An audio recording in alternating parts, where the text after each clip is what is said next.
கட்சிக்கும் தலைமைக்கும் களங்கத்தை ஏற்படுத்தும் வகையிலே கருத்துக்களை பகிர்ந்து கொள்வது மிகுந்த வேதனையை தருகிறது. வெந்த புண்ணிலே வேல் பாய்ச்சுவதைப் போல் என்பார்களே, அப்படி பல்வேறு நெருக்கடிகளால் மன உளைச்சலுக்கு ஆளாகி இருக்கிற நாம் கட்சியின் முன்னணி தோழர்களுடைய அணுகுமுறைகளாலும் காயப்பட வேண்டியிருக்கிறது, வேதனைப்பட வேண்டியிருக்கிறது என்பதுதான் இங்கே நான் பதிவு செய்ய விரும்புகிற ஒன்றாகும்.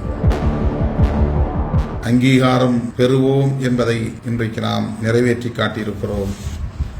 அதிகாரம் வெல்வோம் என்பதையும் நிறைவேற்றி காட்ட வேண்டும். கட்சி கட்டுப்பாடு என்பது மிக முக்கியமானது.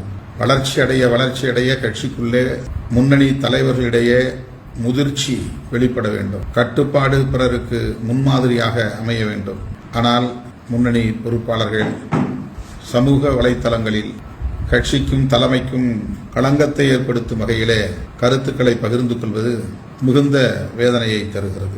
வெந்த புண்ணிலே வேல் பாய்ச்சுவதைப் போல் என்பார்களே, அப்படி பல்வேறு நெருக்கடிகளால் மன உளைச்சலுக்கு ஆளாகி இருக்கிற நாம் கட்சியின் முன்னணி தோழர்களுடைய அணுகுமுறைகளாலும் காயப்பட வேண்டியிருக்கிறது, வேதனைப்பட வேண்டியிருக்கிறது என்பதுதான் இங்கே நான் பதிவு செய்ய விரும்புகிற ஒன்றாகும்.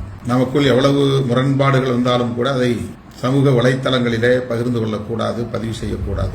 கடந்த 10-15 ஆண்டுகளாக இதை திரும்ப நான் சொல்லி வருகிறேன். இயக்கத்தின் முன்னணி தோழர்கள் யூடியூப் போன்ற சேனல்களில் யாராவது பேட்டிக்கு அழைத்தால் அந்த சேனல் எத்தகைய பின்னணியை கொண்டது, அதை நடத்துகிறவர்கள் யார், என்ன நோக்கத்திற்காக அழைக்கிறார்கள் என்பதையெல்லாம் கணக்கிலே கொள்ளாமல், கருத்திலே கொள்ளாமல், ஏதோ ஒரு வாய்ப்பு தருகிறார்கள் என்கிற அடிப்படையிலே எதையும் சீர்தூக்கி பார்க்காமல் உடனடியாக அதற்கு இணங்குவது, அதிலே பங்கேற்பது, அவர்களின் இடக்குமுடக்கான கேள்விகளுக்கு பதில் சொல்லும் நெருக்கடிக்கு ஆளாவது என்பது கவலைக்குரியதாகும். சேட்டலைட் சேனல்ஸ் என்கிற தொலைக்காட்சிகளாக இருந்தாலும், யூடியூப் சேனல்ஸ் என்கிற அந்த வலைத்தளங்களாக இருந்தாலும், அதிலே பேட்டி கொடுப்பதற்கு யாரேனும் அழைத்தால் தலைமையிடம் கலந்து பேச வேண்டும், அனுமதி பெற வேண்டும் என்கிற ஒரு அணுகுமுறையை இயக்கத்தோழர்கள் பெற வேண்டும்.